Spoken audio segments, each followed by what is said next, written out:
So I wanted to outline what's happening today. First, we'll do Colin's presentation, and then we'll do our self-introductions. And I hope you can stay for that part, everyone, because we need to talk about some stuff. And then Rod is going to do his presentation about the death of that SMPTE standard. And that'll be the day. So anything else? Oh, Mac just entered. Hey, Mac. Yeah, hopefully you can hear me. Hear you just fine. Thank you. Good. Welcome. Sorry, you didn't send out a new link, so I had to go back to a previous message to find where it was. Yeah, I did. I sent it out the last message that you got from me. It's always the same link for a year. And it's always the same link. I didn't know it was always the same link, but yeah. Anyway, now I do. And it's always at the bottom of my message. So I sent 2 messages this week about this event, and the second one, it was below my name at the bottom. So anyway, that'll be typical in the future too. So one question. Yes. You say you are recording. Is it possible for me to see tonight as a recording somewhere? Yes. And actually, let's ask Colin. I don't know that I asked you about this recording, what you're going to show us. That's cool. By all means. Okay, great. Thank you.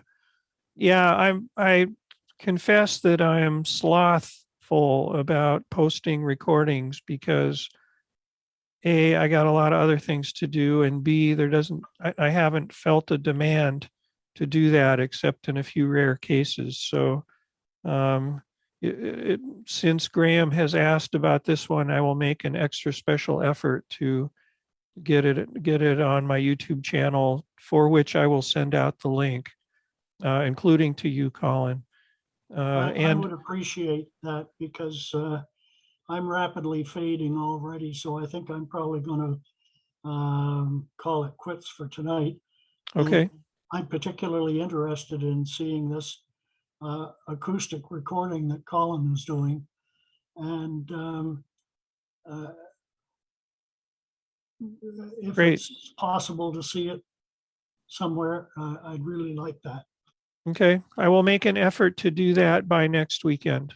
I'd seen it actually in one of your tea time posts, the link to it, and it's about 3 minutes long, so you can go back. Colin's video, yes. Yeah, I did see Colin's webpage and looked at or listened to a couple of banjo recordings that were on. Yeah, yeah. But we're going to grill him. We're going to grill him on his methodology here, so you'll get more information today. Okay, well, I think I'm going to split as it is. Thanks a lot, Okay. folks. And take care, Graham. Hang in there. Okay, bye now. And Janie just joined us too. Hi, Janie. Hey there, Dan. How's it going? Good, good, fine, thank you. So we're just about to start calling in. So okay.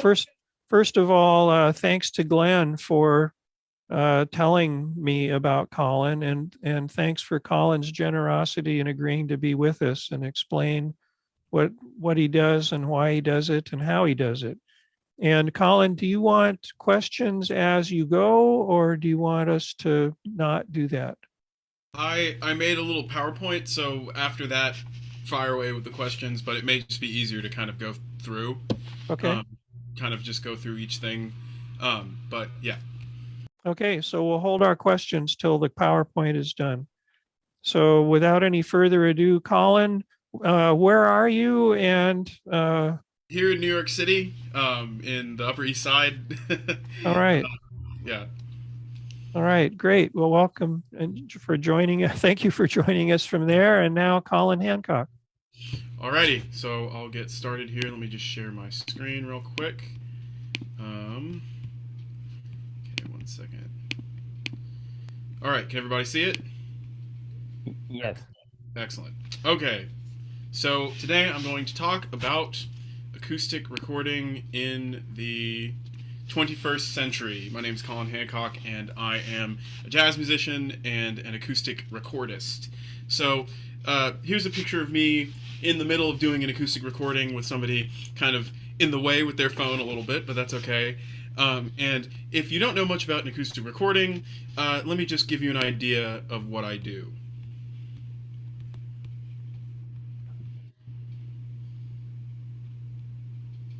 And apologies if YouTube automatically makes an ad. Hopefully they won't. Okay, good.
Alrighty.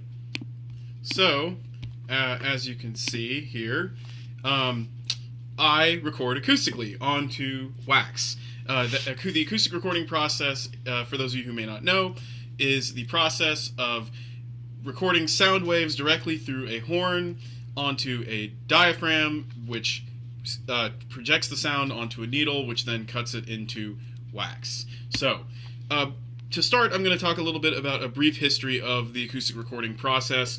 I'm not going to get too far into the weeds just because it can get quite complicated, but there will be some kind of interesting surprises. So I'm sure many of you think Thomas Edison was the first person to record acoustically, but this is actually not true. The first person to record acoustically was a Frenchman by the name of Edouard Leon Scott. And Scott devised this little machine called the phonautograph. Not the phonograph, but the phonautograph. And the idea of this machine was to capture sound and possibly one day read sound waves, the same way you read words or letters. And what you see is a sort of horn-like device with a needle at the end. It's the basis of almost all acoustic recording. The sound hits a diaphragm, makes the needle vibrate, and etches the sound waves into a rotating piece of paper coated in coal dust. Now, this was not a machine that was supposed to be played back. It was supposed to be read, but that's not how sound waves work, so it wasn't very successful. However, the earliest recordings we have of the human voice are from the late 1850s by Scott of Au clair de la lune and just various other sounds in Paris during that time. However, the distinction of the first machine devised to record and playback sound does indeed go to Thomas Edison, who in 1877, influenced by the telephone receptor, invented this little thing, the tinfoil phonograph. Now, the tinfoil phonograph was created in his workshop in Orange, New Jersey. It went through many different iterations, but finally in 1877 he created this little device where you put a piece of sheet aluminum tinfoil and you could cut a sound wave and play it back a few times. Now, this was not a sustainable means of recording, but it was a novelty, and it was seen as a wonder of the world when it occurred. It was manually powered, so keeping speed consistent was sort of out of the picture. Although I have seen a few weight-driven and spring-powered tinfoil machines that they made into the early 1880s. However, when Edison created it, he was published in Harper's Weekly, and Scientific American went to the White House to speak about the phonograph, but then sort of put it aside and worked on other projects, including, the light bulb and stuff like that. But then, about a decade later, when other people began to experiment with recording, Edison kind of got wise and realized that this was actually a business, and if he didn't get on top of it, it would be taken over by somebody else. So he decided that he needed to figure out two things. One, how to make these recordings last, and two, how to make a machine that could play at a consistent speed and record at a consistent speed. And what he realized was the material he was recording on tinfoil was problematic for playing back multiple times. So he experimented with various different concoctions and came up with a metallic soap mixture that is often referred to as wax. Now, the image you see here is after an over 24-hour period where he worked non-stop in the factory developing this machine that is a battery-powered cylinder phonograph. And with the combination of the wax cylinder formula, these being paraffin, which is why they're white, he eventually moved on to a much harder material than paraffin wax, but the paraffin was the first wax ones that he used. But that combination with the electric motor phonograph was a winning combination, and from there he was able to market the phonograph initially as a business machine for dictation, but it quickly became a machine for the music industry. Now, part of the reason, as I mentioned a second ago, that Edison got into recording on wax and making a sustainable model was because in Washington, D.C., at the Bell Labs, Alexander Graham Bell and Charles Tainter were perfecting this thing, which must look much more familiar than this thing to most of you. And that's because this is a disc machine. In the 1880s, they perfected a process of recording onto flat discs, much easier to store than wax cylinders and much easier to play multiple times. However, the audio fidelity in the earliest days of the acoustic era on disc was subpar, to say the least. As you can see, it's a hand-cranked machine, like the early tinfoil phonograph, so speed was consistently an issue. And they actually recorded onto zinc discs initially, so you can imagine how difficult that would sound. Some of the earliest recordings they have exist in the Smithsonian, and they are recordings of Alexander Graham Bell and other people, counting, or there's one where he actually exclaims some profanity because I think he dropped something immediately when he started recording. But there's all sorts of stuff in there, and they're very experimental. But the cylinder phonograph really was at the helm of the recording industry in its embryonic stage. However, this all changed when Emil Berliner and later the Victor Talking Machine Company and everyone around that developed the spring-powered phonograph. Now, obviously, spring-powered cylinder machines came up about around the same time, but with the invention of the spring-powered disc phonograph, or Victrola as it eventually was called, you could essentially store your records more easily, play them on a much more consistent machine, and they weren't wax, they were now made out of a material called shellac. So with that, you have the creation of the disc recording industry that really existed all the way until the electric era in the mid-1920s with the introduction of microphones. So an idea of what these acoustic studios looked like Here's one of the most famous photos of an acoustic studio. This is Bix Beiderbecke and his rhythm jugglers at the Jeanette Studio in Richmond. We'll see quite a few photos of that studio this evening. If you look on the right side, you can see Tommy Dorsey on trombone. There's Bix holding his cornet, Paul Mertz on the piano, Tommy Gargano on the drums, Howdy Quixel on banjo, and Don Murray on clarinet. For all you jazz fans out there, I had to give all those guys a shout out. But you can see they're all placed in a specific way, which we'll talk about, and they're all playing into these horns. It's almost like a reverse of this, if you think about it. Here's another photo showing a larger ensemble in the Jeanette studio. And here's a photo of my cylinder rig in a similar kind of setup. Set up for this instrumentation and set up for, distancing people based on volume of instruments. Here's a photo of Jeanette with 3 horns, just to kind of give you an idea of how cramped it could be, which we'll talk about in a second as to why it would be so cramped. And here's a photo of my setup with 3 horns for a cylinder phonograph. So, there are many factors that make a good acoustic recording and affect the sound quality. And this is something that I really have focused on because even though each of these things may seem very minuscule, they all add up, just like any recording studio or any kind of recording process. So the first thing I'm going to talk about is studio space itself. There is a stigma around acoustic recording that the rooms you record in don't really make a difference because it doesn't pick up as many of the higher frequencies, even though the frequency range is 100 to 2500 hertz. So it's not as limited as people often think. And the studio spaces that you record in both affect the sound quality of the recording and vary from space to space. So the standard acoustic recording studio setup often look like this. This, I believe, is the Columbia studio in England around 1921 with Burt Ralton, who was an American sax player from the West Coast, and the Savoy Havana Band recording with a 1921 instrumentation there, no cornet, soprano sax lead, all that kind of stuff. But you can see it's a boxy sort of room. It's kind of like any sort of artist's studio, but kept at a smallish size to ensure that sound is focused into the horns and doesn't escape. That was the most common style of a studio room.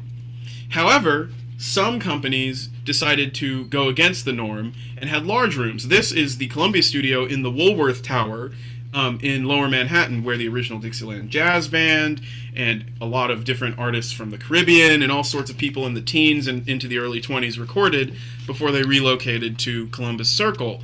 Now, when they were in the Woolworth Tower, they were in this huge cavernous room, and this room affected the sound, kind of making all these records that these bands recorded sound like you were in a concert hall. But with the acoustic recording process, that was really, really good for, vocalists or single pianos. But if you were working with an ensemble like this, Art Hickman's band, the sound could actually kind of escape and go off in different directions and become muddied because of the size of the room. It worked sometimes it didn't. But that's just another kind of recording studio space from that era. This image, by the way, is taken from the perspective of where the horns are. And one thing I really love to see is the coat rack in the back with everybody's boater hat hanging up. But anywho, here's a mobile studio setup created in a room kind of similar to that first room you saw. But this is the Brunswick Company with their acoustic recording setup, 3 horns. And that's actually Charlie Chaplin standing on a chair on the right side of the screen. He did a big PR stunt of conducting Abe Lyman's orchestra, which is an LA-based band led by drummer Abe Lyman, conducting a tune that he wrote. But this was in a room, a makeshift studio that was set up to be similar conditions to sort of that first image that I showed you of the English Columbia studios.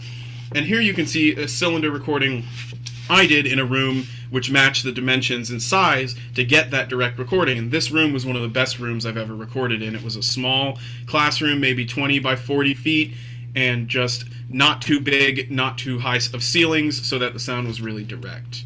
Here's another image from that room. This is actually from when I was in high school, so you can see me looking kind of like a baby in the back with my clarinet. But you can see the room was just the perfect size to get that sound nice and direct. So another very important aspect of acoustic recording that is often overlooked are the horns themselves that capture the sound.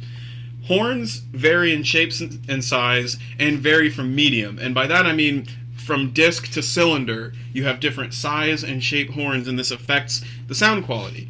Often with cylinder recording, you use a smaller horn, whereas with disc recording, you use larger horns. And if you want to get a disc quality like cylinder recording, you use larger horns. But if you want a more direct cylinder recording, you use smaller horns. So here are just some images to kind of give you some perspective. That's Andy Shum on the piano with a large sort of paper fiber horn that I used to record him in the Chicago Cellar Boys to get a disc-like cylinder recording. And then the photo on the right is of the OK Studios in Chicago, the same room where Louis Armstrong and his Hot Five made a ton of records using the True Tone process, which at the beginning was acoustic and later kind of evolved into this primitive homebrew electric process. But the early Hot 5 records were cut in this very room in that very horn, and you can see it's quite a large horn with a flare at the end to capture all of those sort of room sounds. Here's a cylinder recording done somewhere in the western United States of a Sioux, I believe a Sioux Native American tribal chief, and it just shows you the size of a small direct cylinder recording horn. You know, it's not a big horn because it's supposed to quickly focus that sound and get it on the cylinder to get a nice, almost dictated-like recording. Meanwhile, in a disc recording studio, this is actually in the Australian Columbia Studios around 1926. You can see the horns are much larger and they have that flare.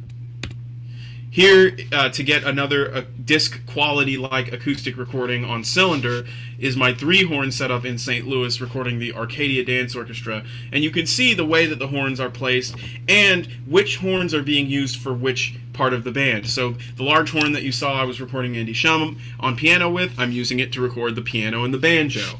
Whereas the large brass horn that's sort of in the middle was for the reeds, to capture all of the different sounds of the reeds because it's a big horn and it can capture sounds kind of off to the side. And the flared horn off on the right side is used for brass. It's made of brass, so it resonates very well with brass, but it's also got that flare again so that it can capture the distant sounds and the low frequencies of, say, a tuba or a trombone.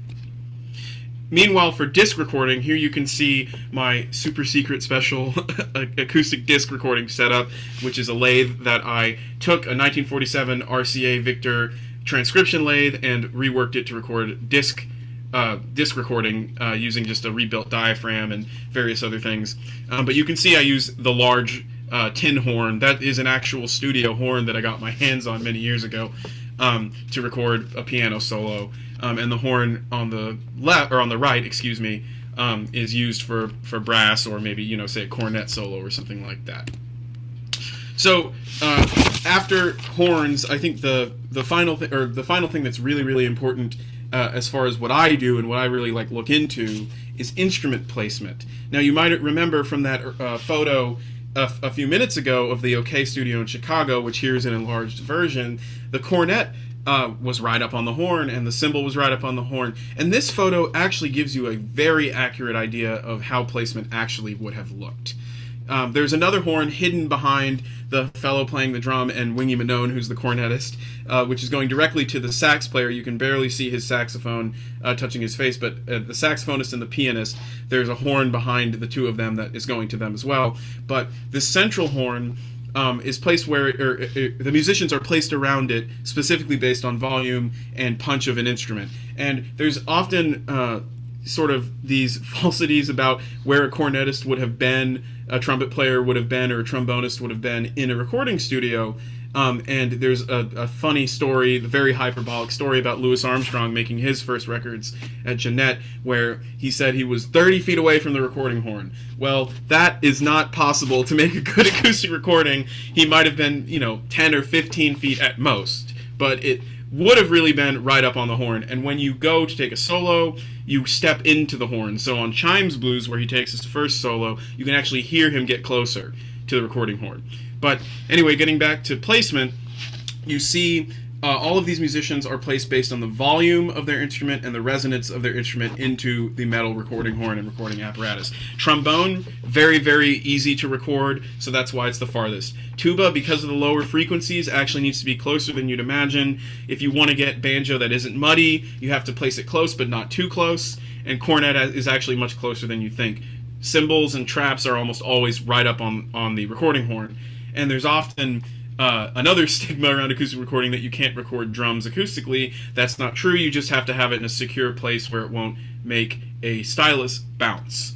But it is possible. It was done a lot in the 19-teens up into the 20s, but it just became much easier to record quick and on the go with just a few little bits of drums.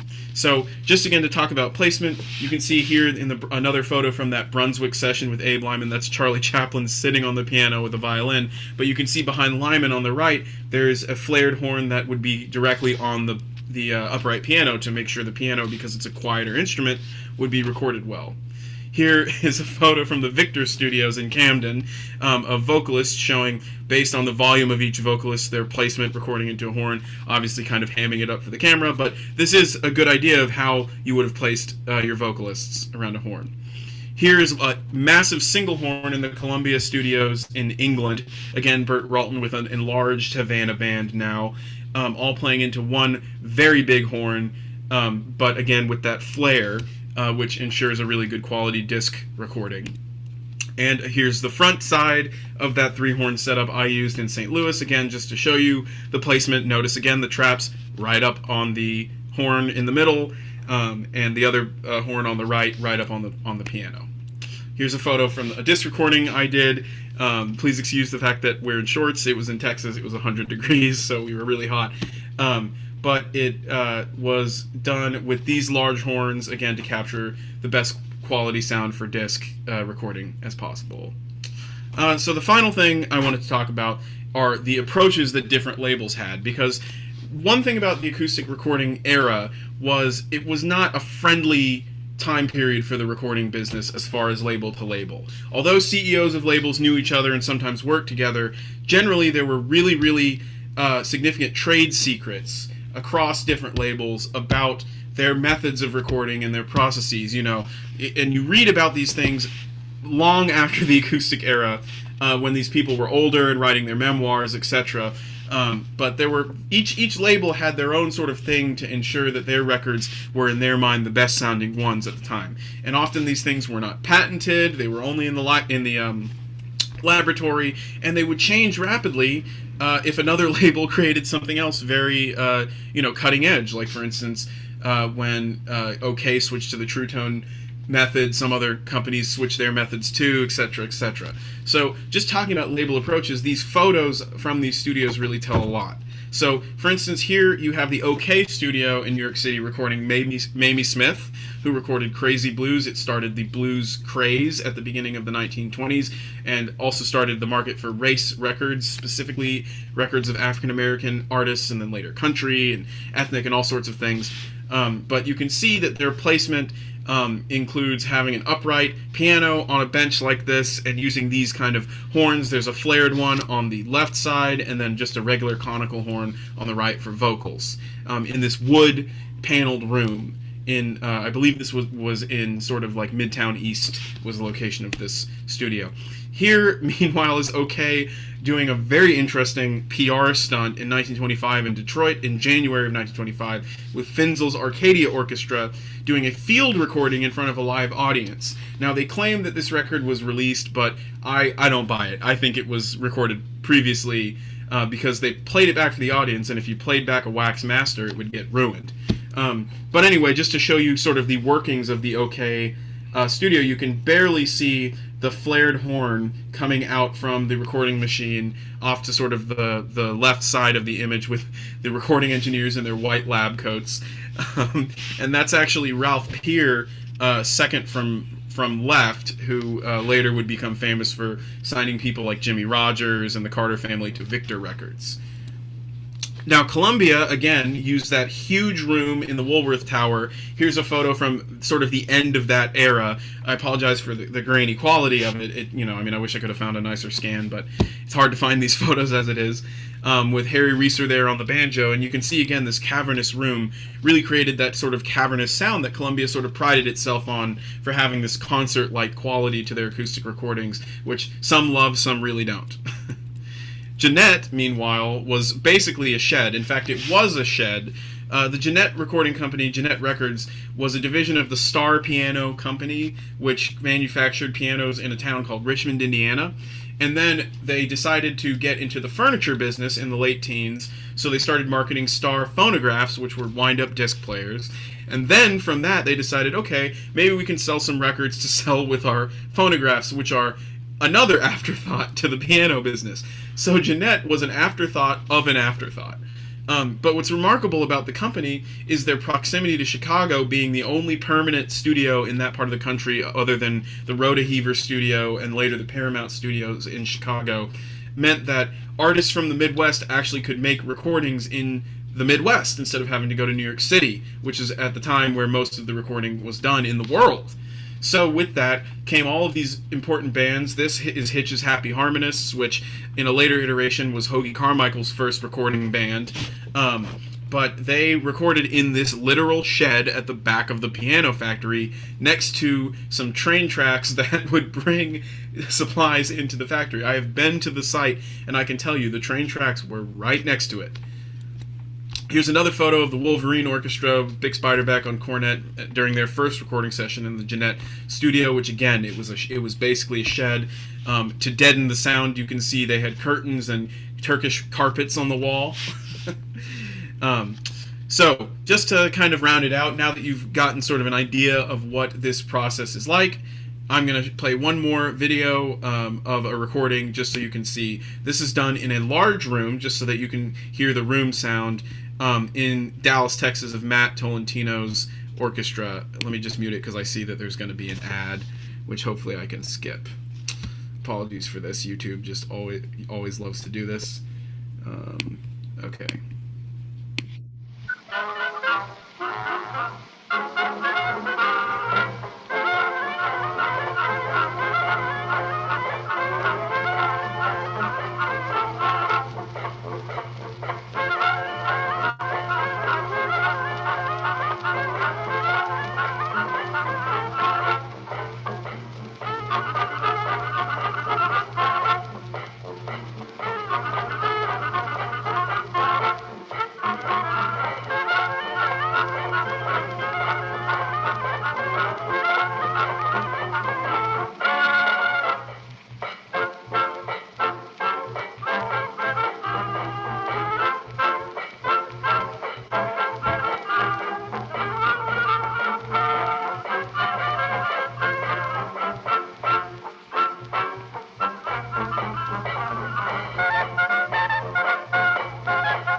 All right.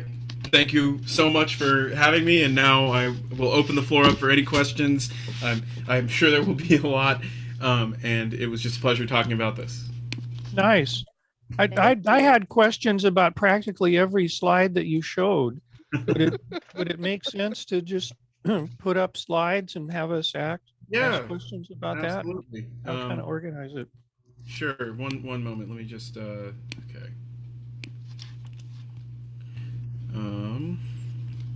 Okay, I'll share my screen again. All right. Can you see it? Yep. Cool. Okay. Beautiful. So, not this one. Well, actually, let's start with that one. How did you get into doing this? Was that a result of your high school teacher doing No, acoustic? so the acoustic recording process is part of the reason I got into this music and just jazz and all of that stuff in the first place. When I was 8 years old, I spotted a couple of CDs in my house one Saturday morning. One of them was of Bix Beiderbecke and the Wolverine Orchestra. One was Louis Armstrong and the Hot Five, and one was Sidney Bechet. And the first one I listened to was Bix Beiderbecke, and it was, his first records from 1924 made in that Jeanette studio, and I'd never heard anything like it. It wasn't the first acoustic recording I'd ever heard, but it was the first that I'd really listened to, and I was infatuated by the sound quality as well as the musicianship and the music. It took me aback, and so I really got interested in that recording process and how that worked. And then when I was a freshman in high school, I bought my first 2-minute cylinder machine and had, sort of ideas of doing some acoustic recording, but eventually bought a Edison home recording attachment, and found some blank cylinders and eventually found a cylinder shaving machine, which is how, if you're recording on wax cylinder, if you mess up, you can shave off a layer of wax and it'll be blank. I found all of those things, within a few months, and got into sort of experimenting, and then in high school recording my friends and basically making them my guinea pigs and getting better and better at it. And it's actually how I ended up being in the music business as well, was just through recording people, and then people being like, hey, do you play too? And I'm like, yeah, I guess. But yeah, hopefully that answers your question. Yeah, great. Thank you. Have you ever tried characterizing the acoustical properties of your recording machinery and your horns using, say, a calibrated tone source of some sort? So I haven't, deciphered the exact frequency ranges and, resonant ranges and things like that of each horn. But I think just from using them for so long, I have a pretty good idea of what works best with what. It would probably be an interesting experiment to do that, but I don't think it would teach me much else, if that makes sense. The playbacks that you did in this, were they reproduced from an electrical pickup, or? Yes, they were both played back with an electric cylinder machine, Which still uses a needle and Yes. Some kind of transducer. Yeah, it's so the electric machine that the first one was played back on is called CPS-1, and it's essentially like any turntable, but instead of playing on a flat platter, it has a mandrel, which you slip the cylinder on and then just drop the tone arm onto the cylinder. So it's kind of like looks like a cylinder machine, but also kind of looks like a LP turntable. These are vertical recordings, though, yes? That's correct. The cylinder recordings are vertical. For those of you who don't know what that means, the way that the cut occurs is up and down, hill and dale, whereas on a lot of disc recordings, it's done laterally, which, the acoustic discs I cut are laterally, which is sort of a side-to-side motion of a sound wave. So the sound waves are read on sort of what's called groove walls, either side of the groove, which is also, how you get stereo when you get into the electric era. Is having a channel on one side or the other side of the groove wall. Yeah. I've seen some of the early vertically cut discs as opposed That's to right. cylinders, which are very thick records, as I recall. Some are I think you're referring to the Edison diamond disc, and that's yes, those are 1/4 of an inch thick, and they're made out of sort of a pulp material. They sound amazing. They're sort of the pinnacle of acoustic recording. But they have just a ridiculous amount of rumble because of the thickness when played back with an electric pickup. However, other labels, Pathé, Jeanette in their early days, OK in their early days, and a few others also did vertical recording because Victor and Columbia had tight patents up into the end of the teens on lateral disc cutting. There were all these labels that tried to get in on it, and they got shut down and sued very quickly because of that. But eventually I don't know if it was the Supreme Court, but somebody ruled that that was ridiculous, and other labels like OK and Columbia and Zonophone and other things started to pop up. Is Janie, your cylinder? Janie was trying to ask a question. Thank you. I was wondering if the room had to be a certain temperature, because I've heard stories of some musicians recording in their underwear because the room No, had to be at 130 degrees to get the wax hot enough that's to have the grooves form on it with the needle. yes. Well, if you look at our friend in the right-hand Oh corner yeah, of he this doesn't look room, he looks very hot and yes, sweaty. they Yes. had to keep the rooms hot because they had to keep the wax warm. Now, during the field trip recordings, this could actually end up being kind of difficult. And there were a few ways that they worked through these difficulties. At the Brunswick label, for instance, I think. Let's see, where's the Brunswick picture? Here. This label, Brunswick, they had a guy who came from the Edison label and then ended up designing their recording apparatus named Frank Hofbauer, and he devised a way where a wire was connected to a heater, sort of like a radiator type heater or an electric heater, from there to the cutting head, and it heated the stylus just enough to get a softer groove, which actually ended up getting a higher fidelity recording too. But, Oh. yes, which is quite interesting. But some labels did not do this, and you hear horror stories about the cold affecting both the grease that was on the weight driven or spring driven motors on the machines. So sometimes you get the speed getting messed up, and then also the intonation of the instruments. And there's a really incredible story about the 1924 sessions that OK did in New Orleans, where this orchestra, Johnny DeDroit's orchestra, is a great New Orleans jazz band. They made the first jazz records in New Orleans. We're recording on the second floor of a piano warehouse that was the space where the OK label set up, and it was so cold that the clarinetist had to lean his clarinet on the radiator to keep it in tune. Ooh. Yeah. Oh boy. So back then it was trial and error and stuff like that. Wow. But yeah. All right. Rick, Rick had a question. Now, if I can remember it, well, one of the questions is, where do you get your cylinders from? Great question. So I generally like to record on original blanks if I can find them. Sometimes some wax cylinders have been destroyed by this sort of mold-like substance where the grooves will be eaten away, essentially. So if you shave them, you're not destroying history because it's already been destroyed. So sometimes you can do that and reuse blanks, but you have to make sure it's kaputs, But if that's not the case, or if I'm just sort of in a rush, I will buy brand new blanks, usually from Paul Morris in England, or Duncan Miller. Sean Bory in the United States makes blanks. You can use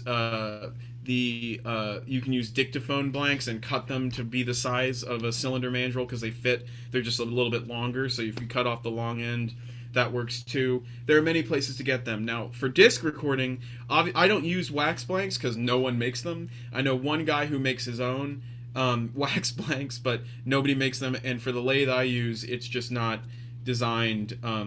It doesn't have a deep enough platter to use wax blanks. So I use lacquer blanks or various plastics that are as soft as wax or cut softly like wax and things like that for my disc recording. Yeah. Your cylinder playback machine. Now, when you play back, is the playback acoustical or electrical? So the playback that you heard today was electrical, but Okay. I have acoustic playback, a playback reproducer on my phonograph, which when I'm recording, I don't usually play it back on an electric machine because that requires setting that up. If I'm on the go, I'll just play it back, through the horn and stuff like that for people who are there recording. Doesn't that munch the recording? I'm sorry? Doesn't playing back the recording munch it somehow?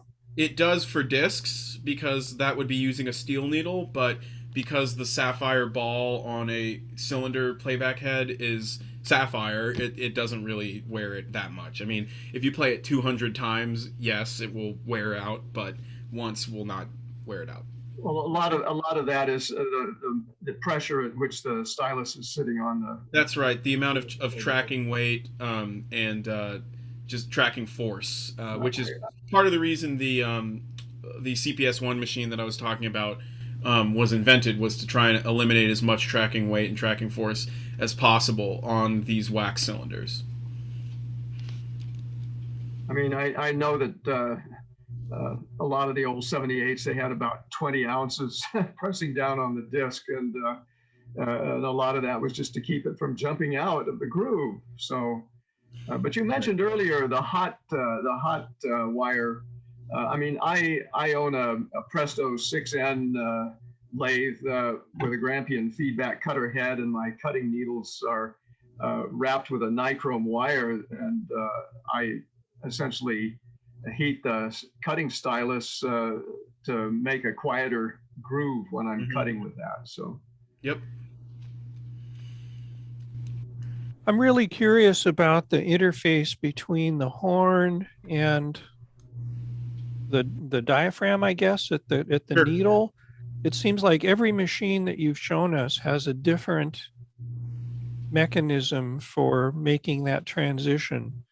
And Yeah. I'm curious if you've looked into the differences between the mechanisms. Like this one we're looking at has a rubber hose going, turning and going at least one angle, Yes. maybe two. Yeah, And I there's can't imagine that that's good for transmission of audio. It doesn't really make that much of a difference, honestly. Really? In fact, oftentimes the tube, the more tubing you have, the more bass the recordings will have, strangely enough. Obviously, if you add too much distance, then the sound will kind of just stay. It won't be, forced physically from one end to the other. But with this particular setup of tubing, it works great. It's a nice, loud, clear recording, very direct. The first one you showed us had a right angle piece of copper, it looked like. The very first slide. Oh, yes. So that was With because you looking close. Yes. So that is because that was that specific phonograph. It's just a Triumph phonograph. It's a triple spring motor. So I was in Los Angeles doing some recording out there a few years ago, and I just asked if they had a phonograph that I could use because I didn't want to ship my 1890s machines across the country. And so I just used this one. It has a different mandrel, but the angle of cut makes a bit of a difference with cylinders, but not that much, so much as depth, because you're dealing with vertical recording. But on discs, the angle of the cut makes a huge difference, and you're really not supposed to be, with acoustic recording, you're not supposed to be more than 5 degrees from 90 degrees in either direction with an acoustic disc cut. Otherwise, you're going to get a really noisy groove, and it's just not going to sound good. And that took about a year for me to perfect with disc recording, was getting the right angle and the right shape of groove. It's very difficult with acoustic disc cutting. You have to really hit a sweet spot. Okay. Any other questions before we move on? Yeah. Well, interestingly enough, from what I've heard, the vertical cut actually got better high end than the lateral cuts on the discs. So I think it varies from label to label, because OK's acoustic lateral recordings from 1922 or so to honestly from like 1921 to 1925 are superb. They actually often sound like electrical recordings to the untrained ear, and even to some trained ears. So I don't think it really makes that much of a difference. Also because Pathé's vertical recordings were pretty terrible. So I think it has more to do with the thickness or thinness of the diaphragm, the shape of the groove, the depth of the groove, and just the presence of the recording itself. Is it a direct recording, or is it muddied? Is placement right, etc., etc.? do any of your cutting diaphragms have what is called a phasing plug in them? I know this is often used in trumpet type projectors for loudspeaker playback, but so I don't have a phasing plug in any of mine. I have an Edison disc phonograph a playback machine that has sort of a phasing type plug in it, and sometimes, particularly in the Edison studios, they'd have valve mechanisms in the tubing, which, you know, I had that comment a second ago just about the length of the tubing. If you think that tubing is long, you should see some of the photos of what was going on in Edison's studio, because they had all of these crazy valve mechanisms that you could turn something and it would open up a horn or close up a horn, which I'm amazed they were able to do without making noise during the session. But yeah, I mean, you would have all sorts of different things, but it basically is kind of like glorified plumbing, if you think about it. Yeah, your When mixing you- console is your plumber's helper. Right. On the recorders, most of these things, the heads move and not the cylinders, That's right. right? Yes. So wouldn't There's that cause Sorry. a torquing situation not between that really. and the horn? Not. I mean, you hang the horn. You have to hang the horn at the correct angle. I have had sessions where I've struggled with that if I'm using 3 horns in particular. Let me see if I could. This session, I remember I had some difficulty with that, just because you had sort of some push and pull from either of the cranes. But you just have to find the sweet spot. And honestly, at least in my own experience, like, generally once you find the sweet spot, it's fine. I never really have any issues with the recording once it's, you know, everything's in place. Now, some studios did experiment with recording where the disc itself, the platter, would move. I've seen some Western Electric acoustic lathes, actually. Believe it or not, they manufactured some acoustic lathes too, where the platter will move on a sort of, there's a weight that pulls the platter in one direction, and the recording cutter is stationary. But for cylinder machines, the cutter was not stationary; the cylinder was, for the most part. There are some Edison machines from the late teens, the Opera machine, for instance, or the Ambrola 1A, I believe, where the mandrel will move, but the standard was almost universally that the cutter itself would move across a feed screw in a similar fashion to a disc lathe. Now, when you play back electrically, vertically cut cylinder or disc, do you have to use a special cartridge? Yes, so the cartridge that CPS-1 uses was actually made by V-Trace, and it has an expert stylus for cylinder grooves, because those groove shapes are different. On the Archaeophone and other machines, they use basically glorified LP or 78 type stylus, and to get more sounds out of those grooves, particularly the high end and the sparkle, you got to have a specially shaped stylus for those grooves. Very good. Well, I know that there were Styli made, a stereo playback stylus, of course. You can configure the wiring from it, Yes. For either vertical or lateral or stereo. That's right. So that's been around for quite some time, Yes. and I even have an old RCA stylus here, which maybe I'll drag out before the end of the whole session, and if anyone wants to look at it. But that was basically a vertical lateral. On the RCA, though, the one that I have, it sounds different vertically than laterally, very much so. Yes. So on this picture here, you say the stands that are suspending the horns are called cranes, That's right. and the focal point of the horn, the far end from where we are now, of each horn is coming together at, The Y connector.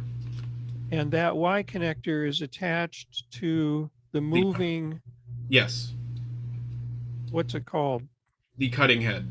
Cutting head that slides along there. So because these are attached, these horns are moving Yes. in space as the recording progresses, That's right. which changes where they're pointing. Yeah, but marginally. I mean, Okay. it's not much.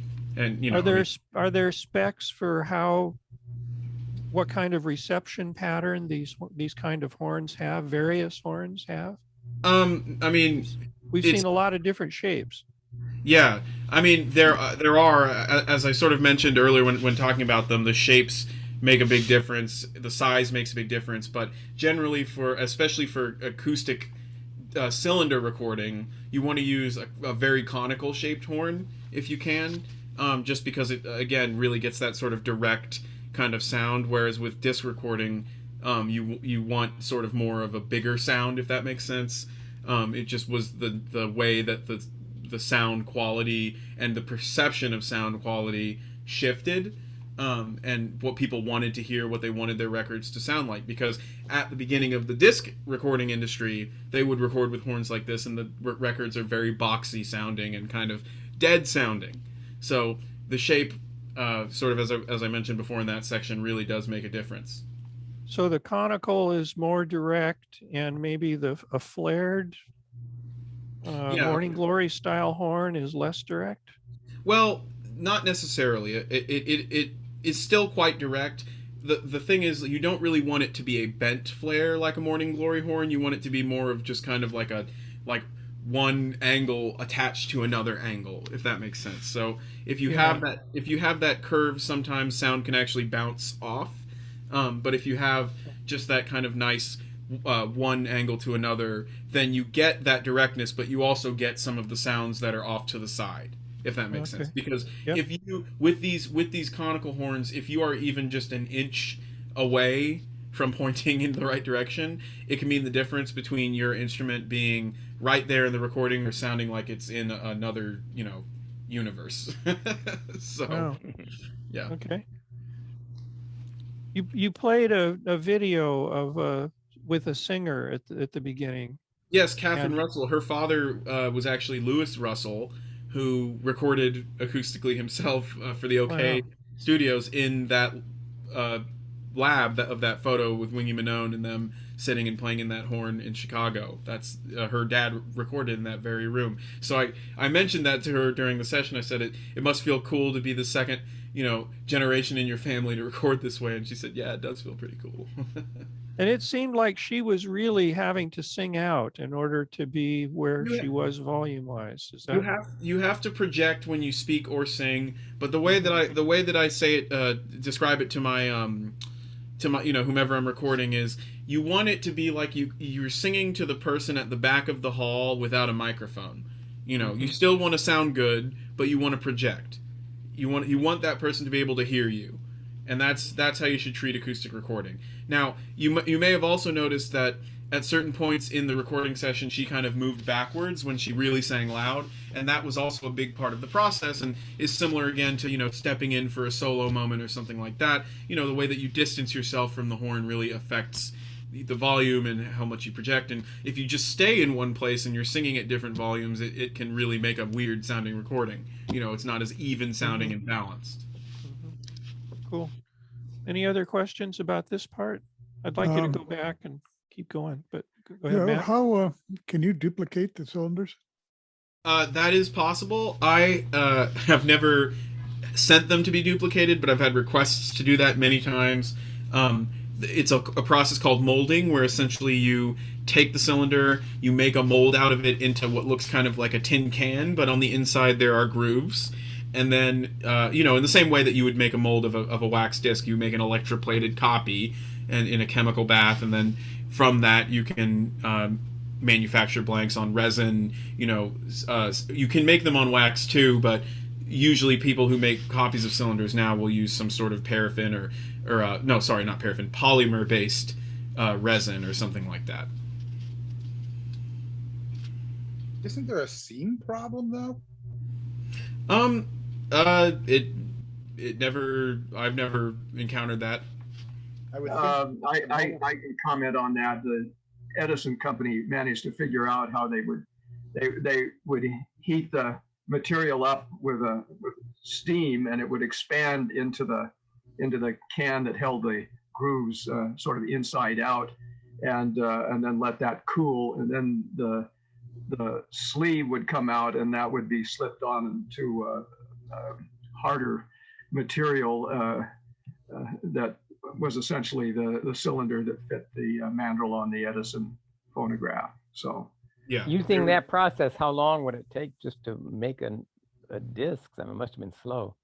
Well, for that's how they made cylinders, and that that's what I meant, cylinders. Yeah.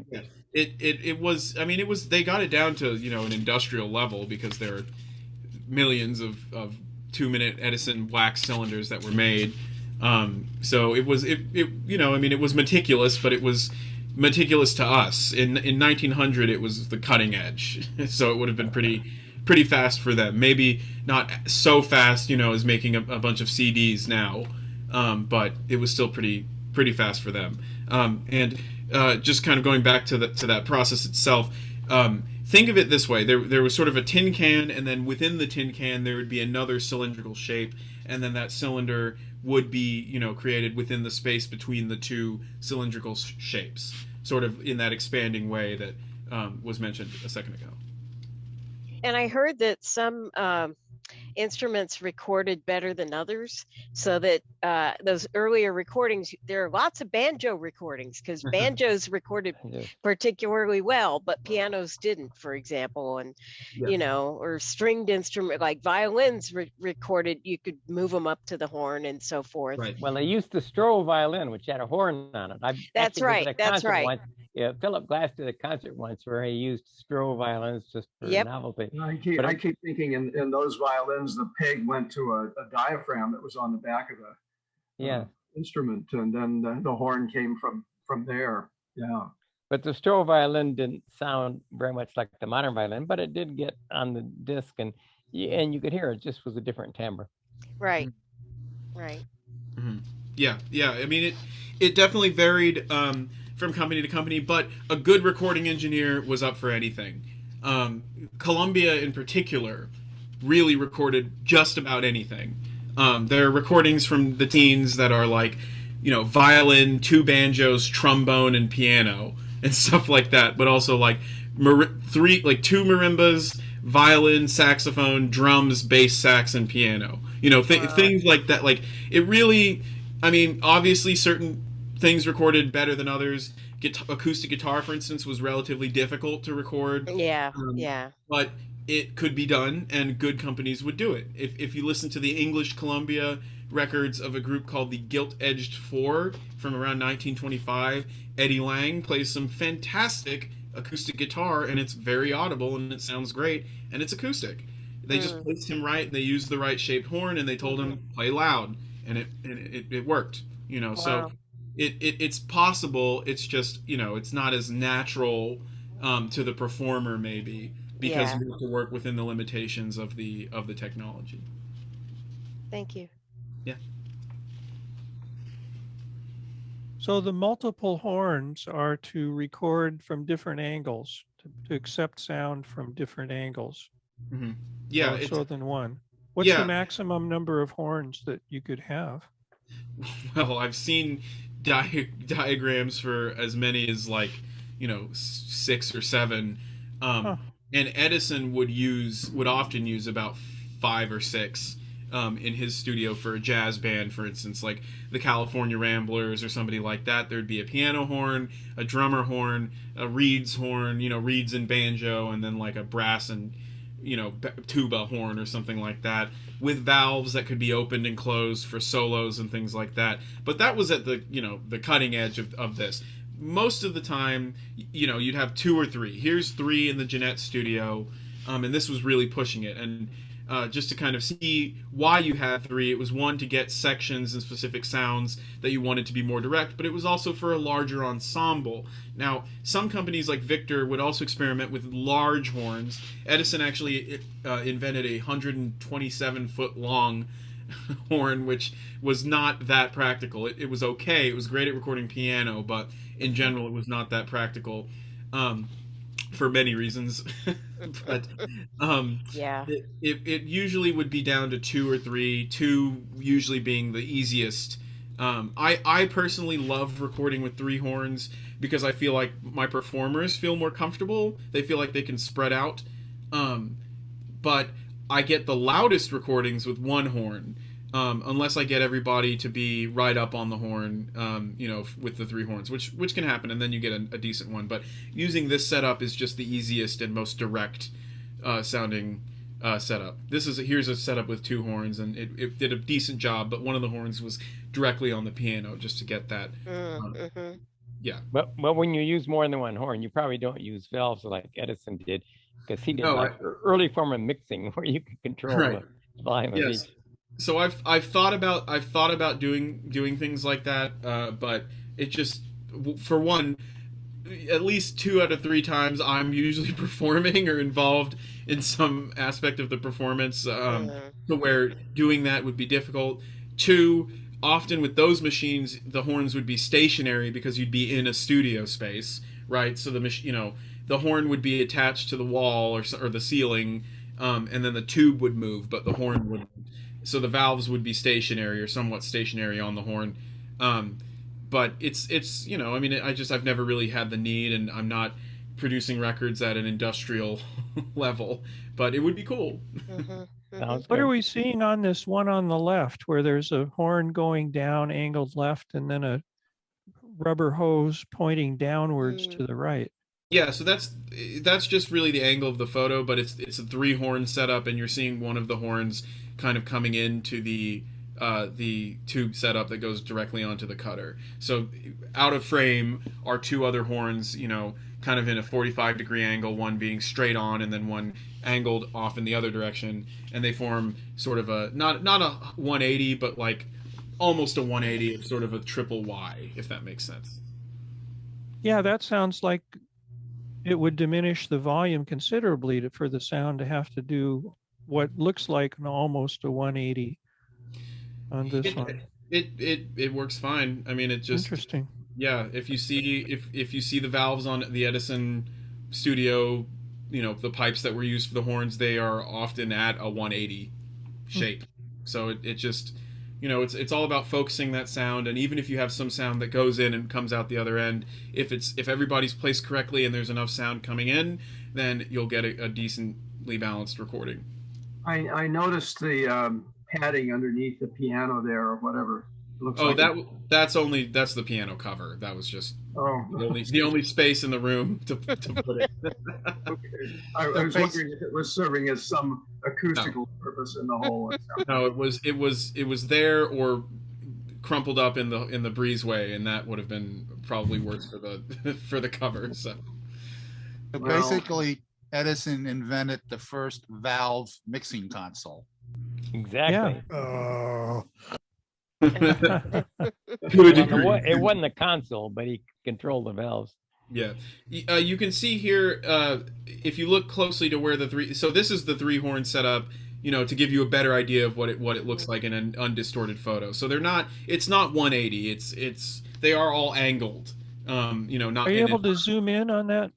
I don't. At the end of your first Here, presentation, you did have a close-up that showed 3 going into the cutter head up close, but I don't know which slide that was. Yeah, so here you go. You can sort of see. Oh yeah. Very good. Oh yes. And what's attached? So this right here, this red tube is what attaches to the cutting head. But you can see this pipe that's coming off to the side is actually the first version of headphones. These are called listening tubes, and this valve on the end actually is turnable to control volume. If you think about it.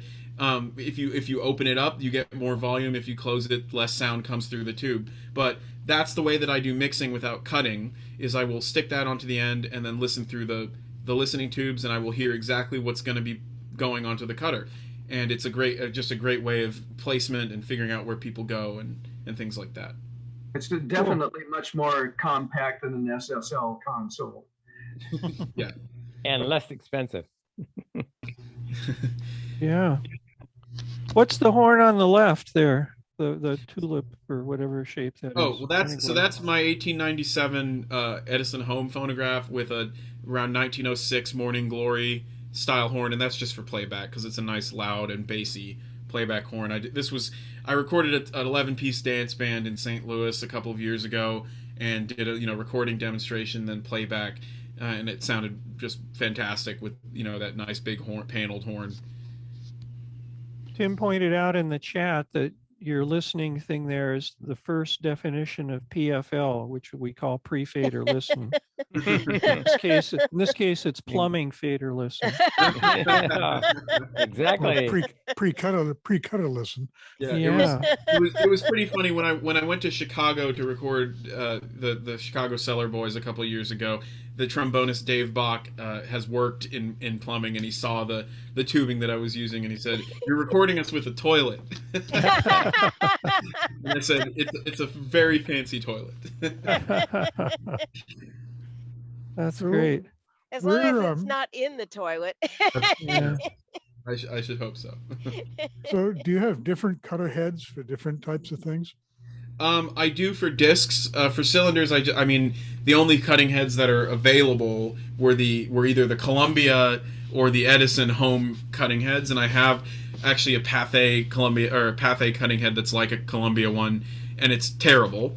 So the Edison ones are good, but I've had mine rebuilt by a specialist who added a brand new stylus and a specialized diaphragm that's more like a disc diaphragm, just to get more volume and more presence.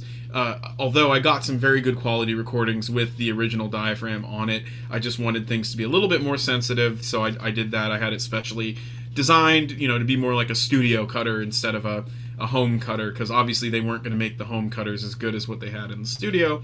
But for disc recording, I have about 3 or 4 different, basically sound boxes that I've taken from various Victrolas and things and rebuilt to be cutting heads. And the other thing about disc cutting is the styli that you use really makes a difference. So I found that for acoustic cutting, a nice Presto type 78 stylus from, like, say the 40s or 50s is superb. But some of the earlier ones that were designed for electric recording, say in the 30s and early 40s, actually do a worse job. So it's very strange. It varies so much based on angle and shape and size of cut and everything. It makes the difference between a noisy, terrible sounding groove and a silent groove that makes it feel like you're almost listening to an electric recording. Seeing this picture of the early electric microphone, electric microphone, are you doing multiple versions of recordings when you do this sometimes, at least? Where Yes, you're recording absolutely. an acoustic Yes, I've recording done and an early electric. Well, not an early. I don't have. I mean, I have that RCA lathe, and I have the cutter, and the magnets and everything are fine. So it's a nice cutting head, but I've never set it up because there are tons of people who are interested in doing electric disc recording or analog recording in that form, but not many people are focusing on acoustic recording, and certainly not many are focused on acoustic disc recording. So mainly just doing that. I do some digital recording, maybe sometimes have a microphone connected to a laptop interface and stuff, to do that just for a comparison of the acoustic recording and the live recording. But in general, I like to really just focus on the acoustic recording because that's what I do. Cool. How large is the diaphragm on that cutter? On this particular cutter, it is about I think it's just an inch and a quarter maybe, not very big. But on the disc cutter, I have one Victrola number 4 that's been modified as a cutter, which is about 2 inches, and then the Victrola number 2, which actually, weirdly, a Victrola number 2 works as an amazing disc cutter. Victrola number 2 soundbox, which was the most common standard playback head of a Victrola that you would have had. I mean, obviously, I've rebuilt mine and tweaked it a little bit and messed around with it a little bit, but in general, it performs very well as a cutting head. And that's about an inch and a half or so in diameter. And those have a brass diaphragm in them? No, that has a glass diaphragm. Glass. Yes. Is there a suspension around it, or it just flex the glass? Oh, it has gaskets that hold it in place, and then attached to it is a stylus bar that at the end has where you will put in your sapphire cutter. And just twist it in, but it's only held in by gaskets and then a metal casing around it. Here, I'll let me see if I have a Yeah, you can sort of see there's sort of this metal casing around it, and then if you look closely, you can sort of see where the diaphragm is on one side. Huh. Hmm. Yeah. So the diaphragm is moving left to right? No, the diaphragm is just vibrating with the sound waves. The cutting head itself, yes, is moving across from left to right on the on the platter, basically. It follows a feed screw. This is a RCA lathe, so it just follows a standard chassis kind of feed screw setup that you will bring down on top of the spindle hole in the middle of the record, and then it will follow use a half nut to follow the feed screw across the record. Is the diaphragm parallel to the disc or parallel to the or perpendicular? It's perpendicular to the disc. It's here. I'll zoom into the picture on the right here. If you look here closely, you can see here is the cutting head, and stylus is coming down, and the diaphragm is a flat glass disc that is one side of this cutting head, the side that you can't see. And the stylus bar comes down from the diaphragm with the stylus at the bottom of it and etches the sound into the disc. You can see there's just a clear lacquer on the platter there that I was doing tests on. So there you can see there are grooves from just picking it up and dropping it at various places to be like, hello, can you hear this? And stuff like that. So the needle is going back and forth, left and right, rather than up and down. Yes, this is a lateral recording process on the disc. Okay. It almost looks like a Reco cut lathe mechanism. Yeah, it is an RCA transcription lathe with a Reco cut chassis on the top that I rescued from a St. Louis basement, but it was used by a St. Louis radio company or radio station for decades, and then given to a record collector, and then I saw it in his basement, and I said, can I take this? I'm going to turn it into an acoustic disc cutter, and he said, sure thing. If you ever want another one, let me know. I have one in my basement. If that's not a joke, I might take you up on that. It is not a joke, and I'm trying to clear out that basement. So, well, please send me an email because I am looking for more of them. You should. He doesn't have your email address, Colin. Sure. So my email here, I'll write it in the chat. Yeah. My email. You always feel free to. Here, I'll stop sharing my screen too. Always feel free to reach out to me about any inquiries relating to the acoustic recording process. I am actually moving my disc cutter to New York City because I just moved, or I'm about to move into a larger space with a large basement space, which I'm going to be turning into a acoustic studio essentially, and doing some cylinder and disc recording here, just because why not? It will be much more accessible than Austin, Texas, where I'm from, which is where it is now. You should note that Mac has at least one of everything in his Fantastic. Without exaggeration. If you pick it up in person, take a bigger trailer than you planned on.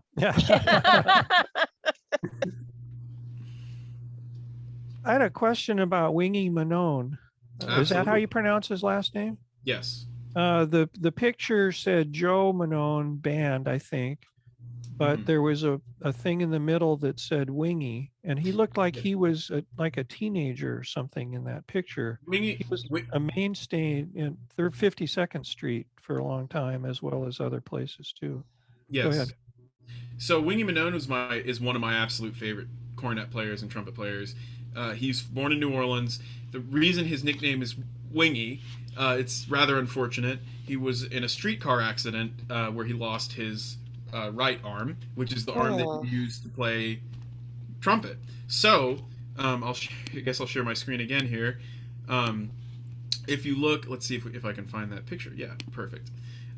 He's playing with his left hand, and that's because he had a prosthetic arm for his right hand, but his nickname was Winnie because he had that prosthetic arm. Not exactly the nicest nickname of the from the jazz age, but that was his nickname.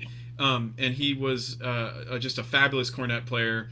Made his first records in St. Louis for OK, which is why you see the Arcadian Serenaders. This is not the Arcadian Serenaders who you're seeing. This is actually his Sansu Strutters, but the label just used this picture of PR because the Sansu Strutter sides were never released. And I think it's a great idea right now to play just a clip of this recording session. This is a test pressing that somehow survived, just so you can hear what you're seeing. So I'll show you the picture and play maybe 30 seconds of this song, but check it out.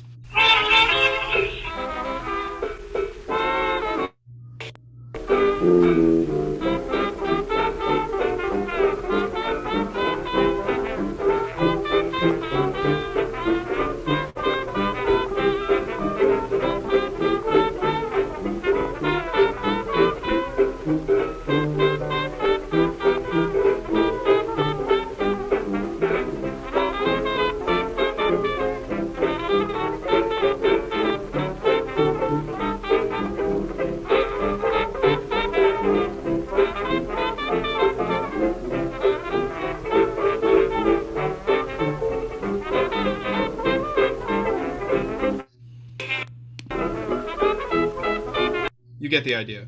Yeah. Cool. Basically, placing the cornet there sort of right up on the horn ensured that you got more of his tone and it wasn't super distant and stuff like that. Supposedly, Joe Venuti would send Wingy one cufflink every year on his birthday. Yes. Oh, a running joke. that's terrible. Well, no, it's cool. When That's cool. That was a fact. when the recording industry moved from acoustic to electric, were there some companies that were reluctant that said acoustic was better than electric, or did it immediately just take off? Oh no! So it was a slow death to the acoustic process. Okay. I'll try and give you the brief version. The first electric recordings were done in the teens, actually. Experimenting with radio being recorded sort of acoustically onto disc, if that makes sense, like through a speaker, weird dubbing kind of stuff. And then eventually they started working with a direct electric recording, using kind of like a telephone type receptor. And the first companies to do that and market that were one label in Chicago called Autograph, which was run by a guy named Orlando Marsh. He had a laboratory. And he would record people on Autograph, but then also Paramount leased it too. And then in Canada, I think it was Compo maybe, but some label based out of Montreal also was doing electric recording around the same time. Both very primitive, very harsh sounding recordings, basically like recording recording with a phone, But then Western Electric really improved it in around 1923 to 25. And in 25, Victor and Columbia both announced their Western Electric process recordings. And I think this is a great way of sort of getting an idea of what this change sounded like to people. Here is the same band in 1925, acoustic and electric. I'll just play the first 15 seconds of a song and just compare sounds. So here's the acoustic record of them.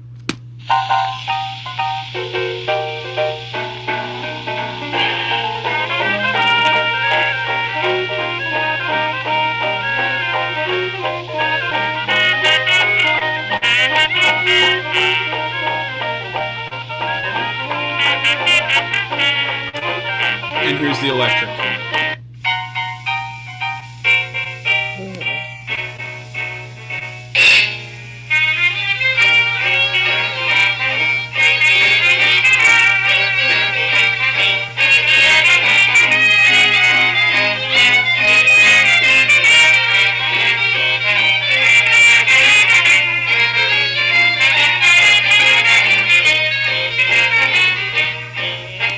So that's the same band in New Orleans. The first is an acoustic recording by OK. The second is an Western Electric recording by Columbia. Same year, like maybe 5 months difference. So you really can hear it opens up a lot more high end and things. But the acoustic recordings aren't terrible.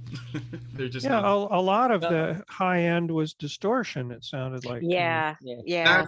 Yes, and that's partially because they were getting used to recording with that equipment. There's a few recordings that Columbia did on that field trip to New Orleans in '25 where there's really bad distortion, like very like I'm amazed that it was allowed to be released level distortion and feedback and all sorts of stuff, but it still was just a more present record to the listener, and also you have to remember people were listening to these on a Victrola or orthophonic machine, not fancy transfer done with all sorts of restoration work. So Yeah, it sounds very overdriven, but Well, I mean, the difference between the two is not as great as you might have thought. Somebody who has that brought tape recording to the United States, I can't remember his name. Mullins, Jack Jack Mullins. Yeah, Mullins. He gave a presentation once where he showed acoustic recording and an electrical recording, but I guess they were of the same piece, but I guess they were spaced apart. The difference was fantastic. The electrical recording was so much better, but in these two, it was better, but not wildly better. I'm sorry. I've heard that demo, and they were both by RCA, and they were made virtually at the same time, just as a comparison. And I was at that demo in Los Angeles, I think, when he ran that. So, Colin, is there research into the hiss or noise and what the causes are of different kinds of noise and how to reduce it, or yeah, absolutely. what works best?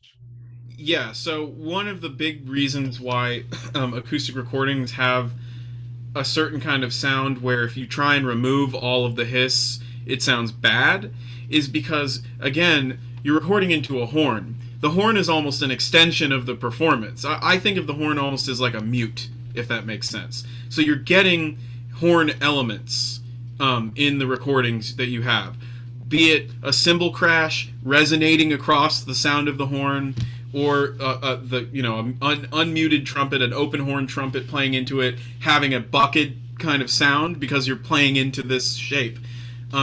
You get horn effects, and companies would try very hard to mitigate that by putting rope or things like that around horns to stop resonance from happening, but it was often unavoidable at to a certain degree.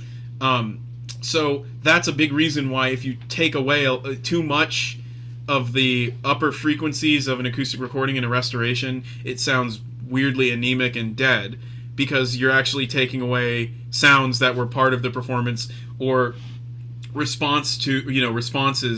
audio responses to people playing happening in the horn. So that's one part of it. The other part of it is you are actually hearing a groove being cut, so that is also part of the process, even with electric recording. So that's also why with some electric recording, if you remove all the hiss, it can sound kind of weird, because that's another sound that was occurring at the time through the process. So the fact of the cutting is making a hiss. Yes. I never thought about that. Yeah, it makes total sense, and it's an unavoidable part of the recording. It is, and let me tell you, learning about recording onto disc, getting the surface noise to groove/sound wave ratio to where the sound waves were higher was extremely difficult, because it's very, very easy to get a noisy groove. I'm sure you've experienced this with electric lathe recording too. It's if things are not set in the right place, you can get a really noisy and bad, quite frankly, groove and groove wall. But if things are at the correct angle and it's a nice smooth cut and it's a soft blank and things like that, you're in the money. And of course, as I mentioned earlier, I have cutting styly wound hot wired essentially the nichrome wire with a little current running through to elevate the temperature, which softens up the groove and drops the noise floor considerably. You mentioned earlier something about Presto cutting needles. I've got something here that suggests that those were probably made by Caps and then distributed by Presto. Interesting. I don't know much about that, so that's good to know. Frank L. Caps' company was in business up until about 1982, 83, 84, somewhere in there. Mm-hmm. And I got some of the last Stylus they ever made. Wow. And what is it? Valley Stream, New York, on Long Island, I believe. Excellent. So, any other questions for Colin? Not sure why we're seeing Rick's screen here. He must have dropped. When I was 16, I rebuilt a record cutter that somebody was throwing out, and it didn't take a lot of rebuilding. I managed to get it to work, and I could cut acetates on it. And it was very interesting because when I was in college, I could make records for people, although, you know, these were not micro groove and they weren't stereo. But it was still amazing learning experience, but there was still, you know, a lot of issues, but because you didn't have high frequency, because you didn't have a hot stylus like we were talking about. But but it didn't matter in those days because it was AM radio, and AM radio didn't have frequency, so nobody cared. Interesting. 5 kilohertz. That was the FCC cutoff. Oh, exactly. I worked for a broadcast transmitter company, and we talked a lot about that. And if you were too wideband, they would send you notice. Absolutely. And even on FM, they were worried about overmodulation of FM too. It was very. I wrote an article once that appeared in one of the major magazines, and somebody and there was a mistake in the magazine when I said that the frequency would vary by plus or minus 100 kilohertz, whatever it was, 100 hertz. Somebody wrote in, but the magazine forgot to put the plus and minus in, and somebody said, "Oh, you're trying to screw us with. They want to take away the bandwidth." And I said, "No, it was a mistake." I'm sort of giggling. You mentioned RecoCut. These are the cutters I'm sitting on. Oh, really? Oh, that's interesting. This is what I'm sitting on, which is the RecoCut cutter. Ah, very good. Yes, right. Looks familiar. It's my stool here. Very good. Is that how you warm it up before you use it? Right. Yeah, you don't have to use. You don't have to put a coil around the head. You can just sit on it a while, and then you can cut the disc. The things people have just sitting. I have to use it as furniture in this place. It is amazing. I know my place is pretty cluttered too. Do you have any experience on the playback side, the difference between the metal stylus and the bamboo stylus? Well, it's. I mean, I've found many 78s that clearly were not played with a bamboo stylus, where the first, 5 to 20 revolutions are almost inaudible from wear, which is always such a just sad thing when you have I have a what would be a gorgeous copy of a King Oliver 78, of King Oliver's Creole Jazz Band doing Jazz and Babies Blues from 1923, but the first 5 or 6 revolutions are just ruined by a bad steel needle. When I was growing up, my mother insisted that we use cactus stylus, which didn't have a lot of high frequency response, but it was much easier on the record. And she wanted to preserve these old records we had. Mm-hmm. Yeah, I mean, at the end of the day, just play it on a nice electric turntable if you can. Well, or the BBC has these turntables. They're very expensive that don't even touch the record. To use a laser to read the grooves, but they cost like $30,000. Yeah, it's funny. I had a very interesting phone call when I was in high school with Dr. Carl Haber at Berkeley Labs, who devised a laser process of reading records, and I told him about my acoustic stuff, and he said, "Why would you want to do that? You know, why would you be interested in doing that? That's going backwards, you know." And I said, "Well, I mean, you know, you want to go one way, I'll go the other way, you know." What amazed me is somebody years ago made a hologram, and I gave a presentation a while back on this group of holograms. Made a hologram of a vinyl disc, and then they made a way of playing it back from the hologram, not from the disc itself. It wasn't the highest quality, but it's pretty amazing that it even worked. You brought up the subject of bamboo styli. Here's one. Oh, beautiful. And here's the machine for sharpening it. And you slide it in here like so. And let's see, I don't know if this is very visible. And then you press down on the thing and it sharpens it. That's so high tech. We just used Wow. a nail file and filed the stylus a little bit. And then, of course, the comment of people are needling me about Yeah. styli, but they're the cactus needles. Yeah, cactus that's what needles. we use. Yeah, that's what my mother insisted we buy. Yeah, let me see if I can get one out of here. Yeah, they're the But again, when they got dull, we just used a nail file and sharpened them. they're the Oh cactus. yes, there we go. Yeah, definitely. Wow. They weren't for microgroove, of course. They were all for Definitely 78. not. Definitely not. So, okay. So, but yes. So, for those who have criticized me about using the word needle, That's right. That's it. it goes back a long way. Oh, way back when I was a child, we talked about needles. We didn't talk about Look styli at the price. for a long while. It was probably something like 10 cents a piece or something. I think the pack said 35 cents. Oh, 35 for the whole pack or for each?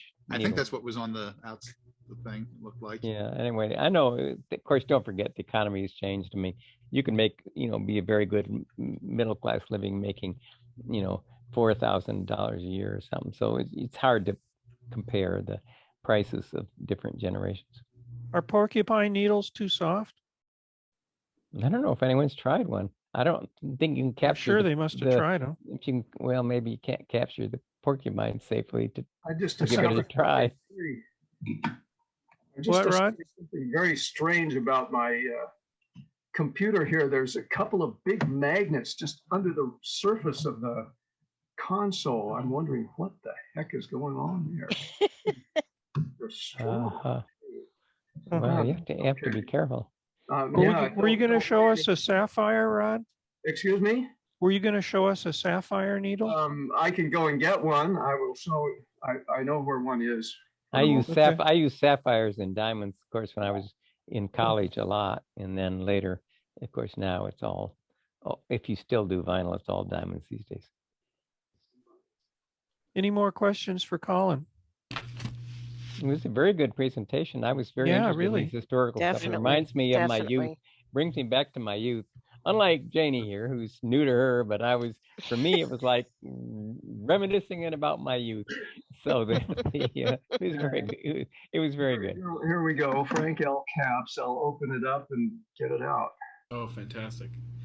Well, I'm glad you all enjoyed the presentation, and obviously, please feel free to reach out. And I'm sorry, I forgot who it is who was saying they have an extra lathe, but Mac Perkins. okay, I'm gonna write that down. I'll get your email from Dan later, but I would love to connect. Beautiful, nice stuff. That looks like the stylus one of the styli that I've used. Yes, that exact shape with the angle like that instead of just a regular pyramid shape. I'm So sorry. Can you hold it against your shirt? Maybe? Yeah. Yeah, you can. Well, you can see. Well, the move it sapphire. in. Just Yeah, keep it in yeah, front of your yeah, shirt, yeah, but yeah, move it in. See the sapphire That's better. it. That's When you it. hold it That's- close, you can see the sapphire more That's closely. in my experience for cutting acoustically, that shape is the best shape to use. Better than one where it's equal angles on both sides.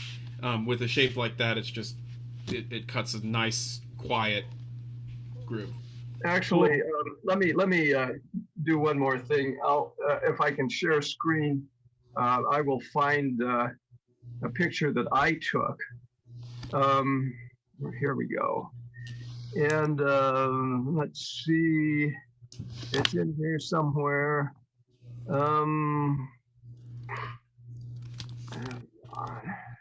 This has got to be it. No, no, that's not it.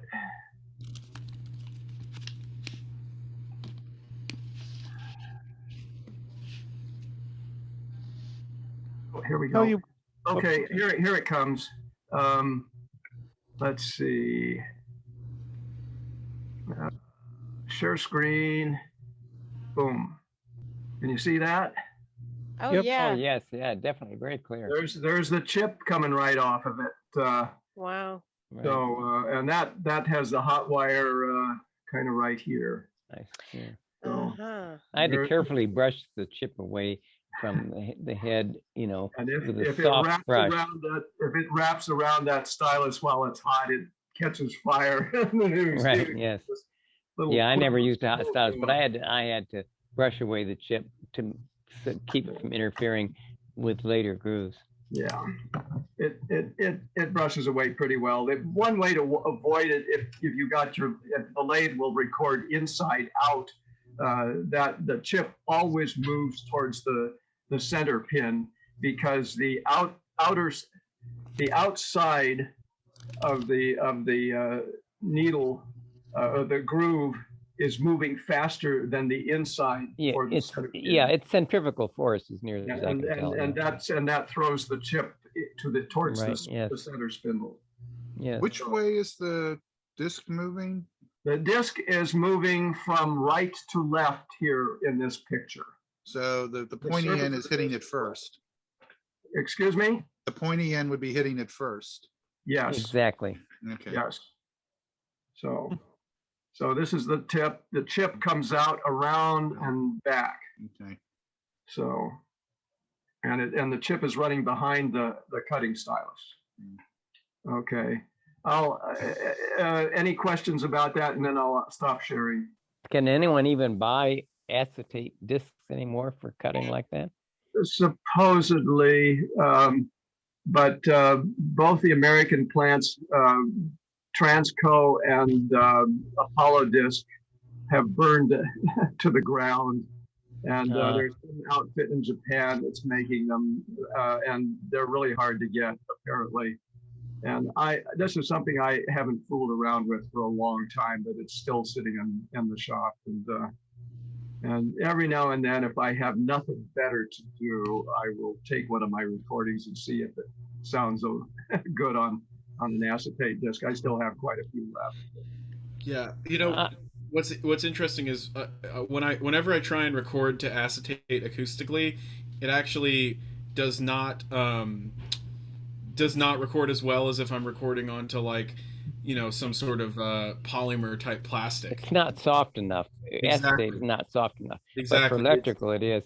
And I had a student who was into hip hop big time, and he wanted to make custom discs, and he somehow got a hold of a disc cutter, and he made acetates to sell to people. They wouldn't last as long, of course, as a press disc, but he wanted DJs to have special discs that had only their beats that were designed just for them. And he made money doing that. And he eventually founded his own label and has done well in New York. So I'm pleased that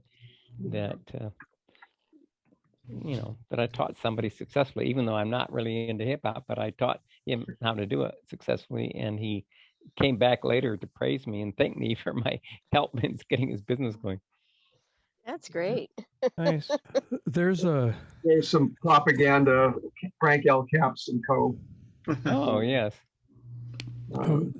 A long time ago, there was a company that made a vending machine, kind of the audio equivalent of the 5-minute photo booth. You could walk in and you could say something, and it came out as a little disc, a little soft disc you could take. And somebody, there's a few people, a few surviving machines, and somebody, I think in Nashville, is making discs for these machines, and I think they're made with using polycarbonate.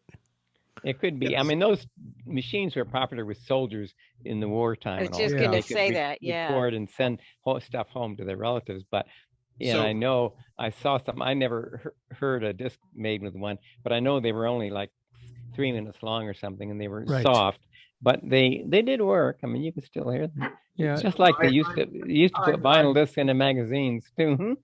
I've I've oh, I've sorry. gotten a lot of those little things into my shop from people who have them around the Portland area and transferred them to a CD for them. That's So good. Oh, that's I've- good. No I've one's done- ever come to me for that. They've come to me to transfer, old open reel tapes to digital or cassette or something. But I've never had anyone bring me one of those little tiny machine booth discs. But it'd be fun to do. I've done quite a bit of acoustic recording on polycarbonate, and it actually sounds pretty good.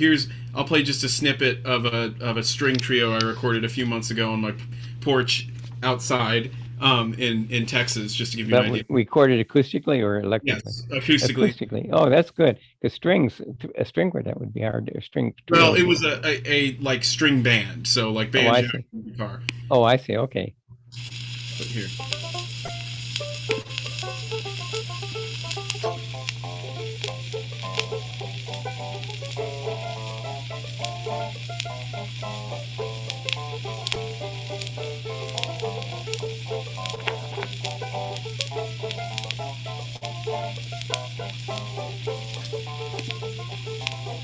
So you can see it's a pretty quiet groove, which is nice. A Yes. decently quiet groove. The only thing is it's not as responsive as some other plastics, so you don't get the same volume that you get on a softer material. Yes. It seemed quieter than the cylinder. Yeah, well, again, the cylinder is recorded on wax, and some discs that I've done on better softer materials have much more volume. For instance, here I can play just a snippet of one here. Hold on. Where is it? Yeah.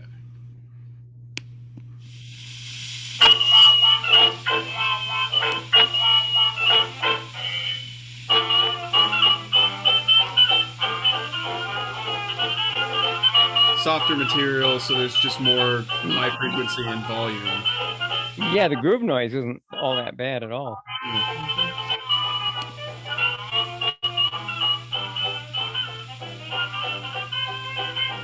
Yeah.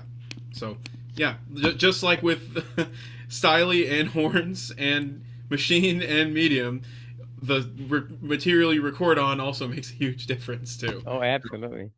It's like an equation, It really is just so many different aspects to all of it. I remember the first time I played a CD, I couldn't believe it. I put it in the player, and all of a sudden there was no sound, just music started. Whereas even on an LP, even a good quality LP, you'd hear the stylus in the groove, and you'd hear a little bit of groove noise until the music started. But this, I couldn't believe it on a CD. I said, "Wow, it just starts out of nowhere."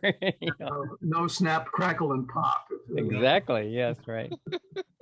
And you could Dan? walk across the room fast without jarring the needle on the turntable. But that's another story. Got a picture of one of those recording booths. Oh, that's good. Yes, Oh, right. That's at the Third Man Records Yeah, location. Yeah. Yeah. Okay, that's interesting. 35 cents. Wow. Cool. Yeah, there's still a few of them floating around. Yeah, there used to be one from my dad when he was in the service. I don't think I still have that, but it would have been something I inherited, but I'm not sure that it made it to Seattle. It may not be. Yeah. Recently, I transferred an acetate of one of my roommates' grandparents, which was really, really interesting for them to hear their grandmother when she was our age. I'm 25, so when she was our age, just talking and being a 25-year-old in the 1950s or whatever it was. That's a reality altering experience, Yeah. I think, because you're so used to somebody being a certain way and they weren't that way. No. I know. No. I used Yeah. to enjoy watching my parents' wedding movies. When they were married, they were somebody had a 16 millimeter camera, which in those days was, not that many people had, and they made a short movie of the ceremony, and it wasn't no sound or anything, but it was just interesting to see how they looked, how they acted when they were in their 20s. Cool. Well, I think we ought to thank Colin here for Yeah. Oh, sharing thank his him a lot. passion with Great us. job, very, Colin. very, Thank very, you. Bravo. absolutely Oh, good job. Bravo. If Yeah. you can't tell, I love nerding out about this stuff. And obviously, Glenn, thank you so much for recommending me for this. It Yeah, was, dude. Yes. I'm Yes. glad you're back. We should go get a beer. yeah, Get yeah, back in And town. Yeah. and come back and do something else with us this time. That would be great. for Yeah. sure. Yeah, Can you tell definitely. that we love nerding out about stuff? I know, Yeah. particularly historical stuff. Yeah, it's fun to hear. It's really fun to hear what people enjoy doing and hear them explain it. And thank you so much for being with us. Thank you. I'm glad that this exists too. This is great. I know a lot of early Cool. stuff people don't know about. I remember when I was teaching, I talked about first having a wire recorder. My students had no idea what a wire recorder meant, and and it's just amazing these technologies that you thought as a kid were just like the latest greatest stuff. I think I was Yep. recorded on a wire recorder with a neighbor in 1948, and Cool. when I was 6 We years we old. got to move on here, Eric. So Go ahead, yeah, move wrap on. it up. Very Okay. good. No, move on. It was good. I just wanted to add that. Okay, good. Thank you.